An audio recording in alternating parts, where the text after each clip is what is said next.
Bom dia a todos. Meu nome é Roger, eu sou médico infectologista de Uberlândia.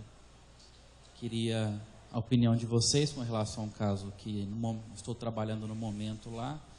É um paciente jovem, 30 e poucos anos, está no nosso serviço já tem uns 4 meses. Ele deu entrada por um quadro abdominal agudo, um apendicite fase tardia, com peritonite generalizada. Evoluiu com complicações desse abdômen, peritonite terciária, foi confeccionada várias peritoniostomias, e ele fomentando o risco para candidemia, né? Fístula, nutrição parenteral, enfim. Agora, recentemente, hemoculturas dele positivaram para a Candida parapsilose, em mais de um momento, em mais de 2 amostras. Foi feito um ecocardiograma, transesofágico, com vegetação do lado direito, válvula nativa. Aparentemente sem complicações, abscessos, fístula intracardíaca, embolização. Bom, a minha pergunta é o seguinte: diante de tudo o que foi exposto, a opinião da banca esse paciente, por ter endocardite de válvula nativa do lado direito, se beneficiaria da cirurgia ou poderia ter uma conduta mais conservadora? Poderia se fazer terapia aqui combinada ou monoterapia? No momento ele está fazendo terapia, monoterapia com anfotericina lipídica, formulação lipídica. Esse caso, talvez eu devesse usar o fluconazol. Ele tem antifungigrama, mostrou sensibilidade ao fluconazol. Talvez eu devesse associar fluconazol, ou qual o papel da equinocandina, então, nessa situação, já que ela mostrou que ela tem um excelente perfil de atividade no biofilme. Bom, qual o tamanho da vegetação? Tem possibilidade de...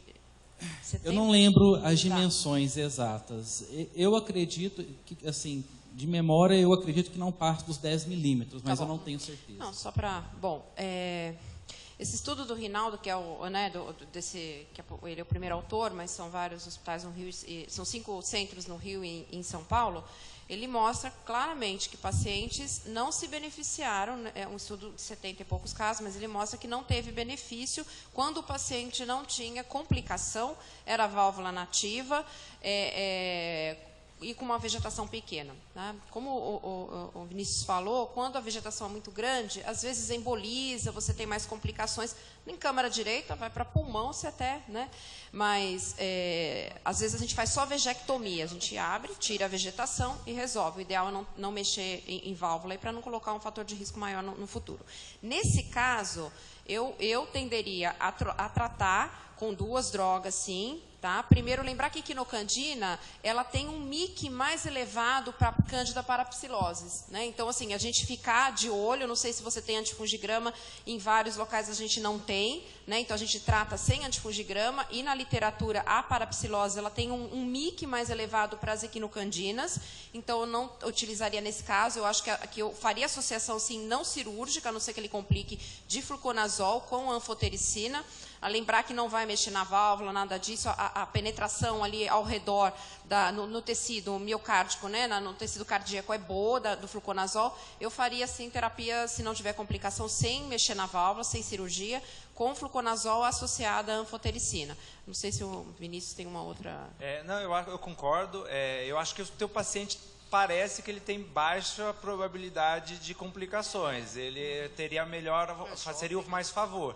Então, assim, eu acho que cirurgia também, eu acho que não faria nesse caso. Em relação à equinocandina para endocardite, ainda os guidelines não colocam ainda como primeira alternativa.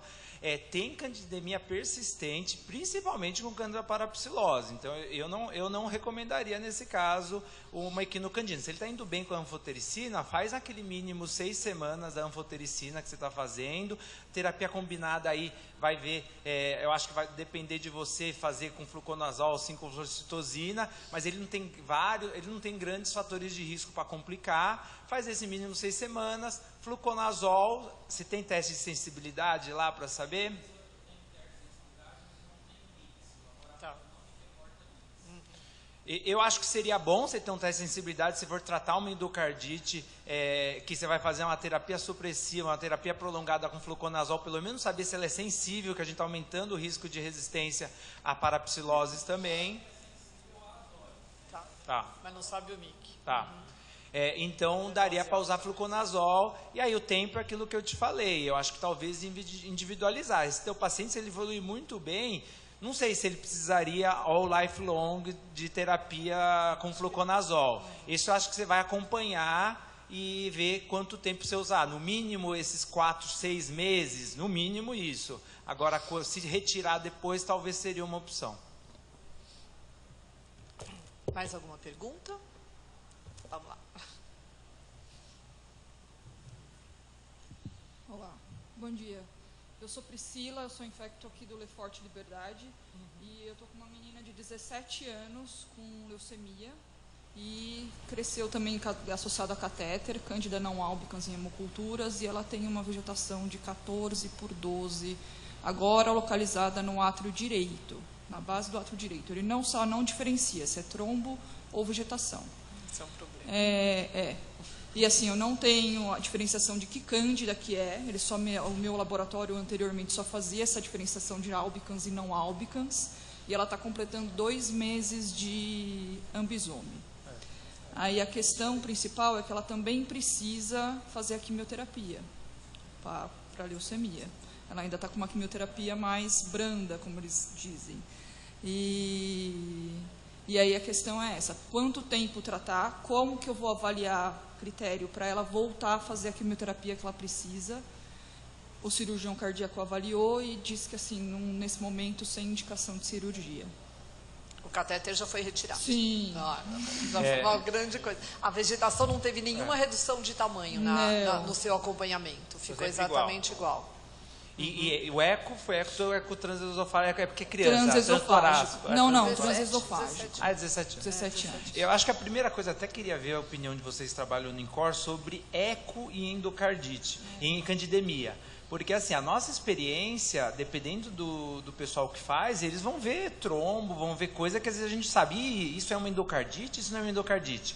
A recomendação fez candidemia, tem a recomendação nos guidelines de fazer o eco em 100%. O último guideline não fala nada disso, fingiu que não existia essa dúvida, então ele não descreveu.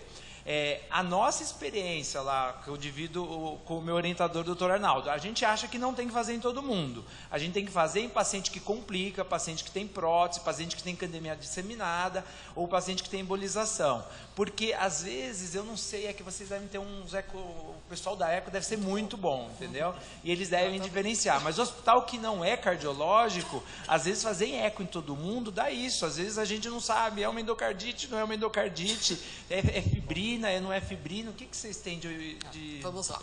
Bom, primeiro, realmente, porque não, mas principalmente porque por ser um hospital de referência, sem dúvida a gente tem um bom serviço de ecocardiograma e nós lidamos com cardiopatas 100% das vezes. Então é um outro grupo, né? A gente faz eco para avaliar a função, para fazer acompanhamento de função, realmente tem outra indicação. Mas para nós, assim, nós não enxergamos uma endocardite sem ecocardiograma. Não é possível. Não toda é para fazer o tempo.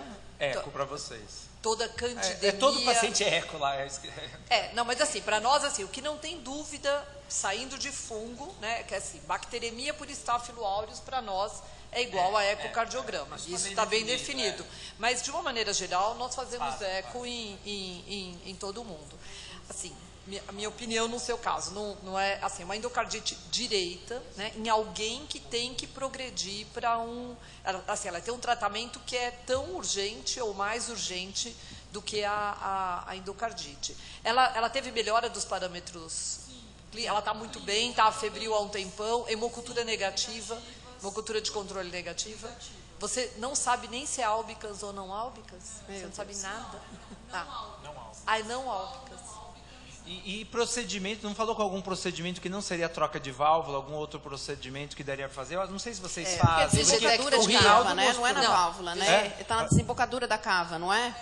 Mas é tapete, daí não é possível fazer. Não tem válvula. Olha, não sei, isso é opinião individual que eu faria se fosse minha paciente. Se você é uma cândida não albicans, também você fazer terapia de supressão, que ela vai ter que fazer com fluconazol, talvez não seja... Você podia usar vôrico, que a gente tem pouca experiência, mas que a gente já fez, né, que inclusive já entra na profilaxia da leucemia, das fases que ela vai passar, mas eu acho que seria esse caso. Não dá para ficar atrasando o início da quimioterapia. Vôrico oral, deixa como supressão, vai acompanhando os parâmetros clínicos, né? E depois que acabar essa fase da quimioterapia, porque ela vai ter que ter um catéter, né?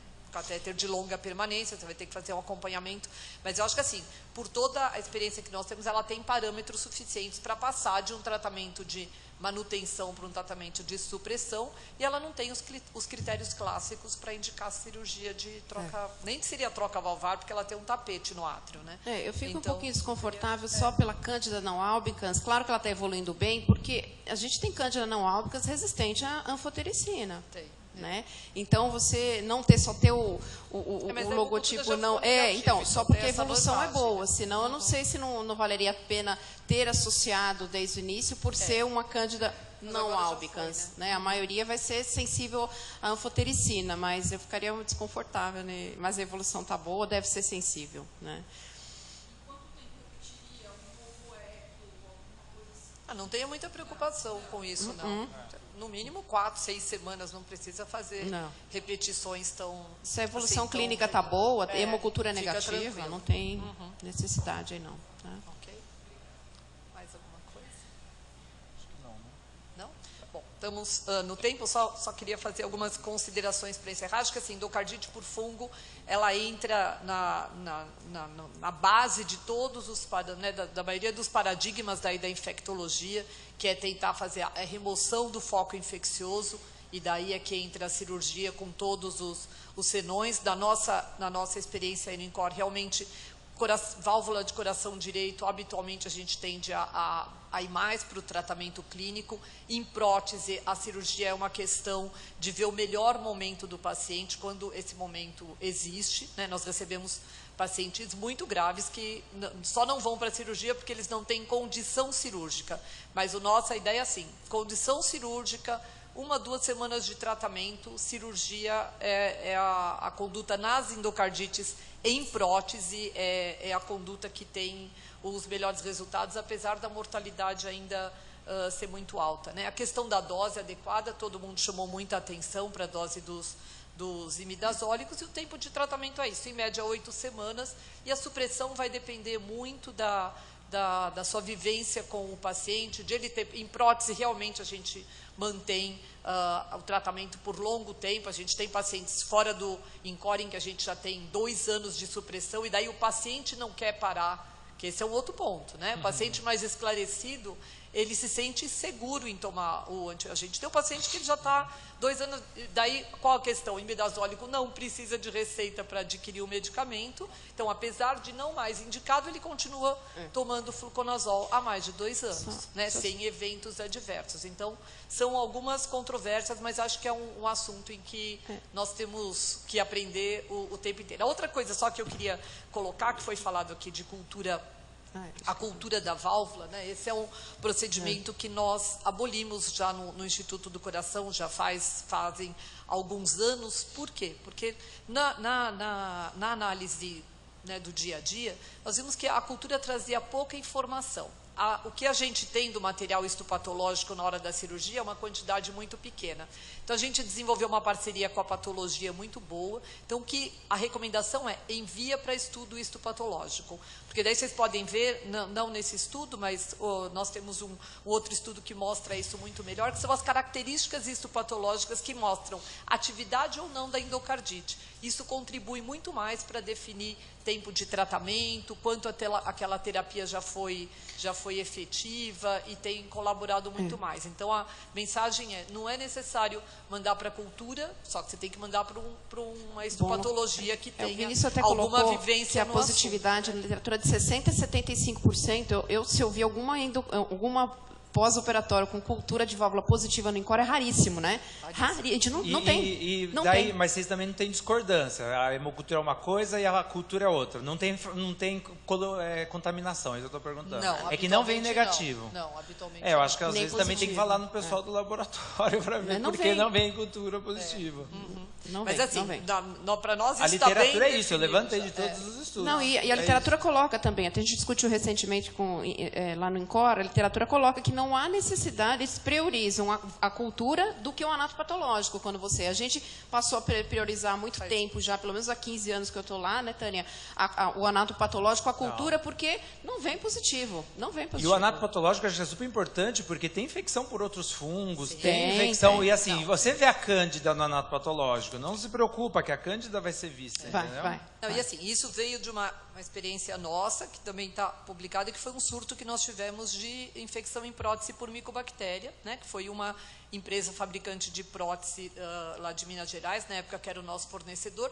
Se nós não tivéssemos feito histopatologia, nós jamais teríamos descoberto isso. Então, isso fortaleceu ainda mais essa nossa convicção de que é importante enviar material cirúrgico para histopatologia. Se o seu laboratório não tem experiência, aos poucos ele vai criar. O importante é ter um parceiro nessa hora, né? Ele saber que está entrando material assim, olha com atenção. Isso realmente foi algo que trouxe bastante progresso na nossa área, ok? Muito obrigada. Bom congresso.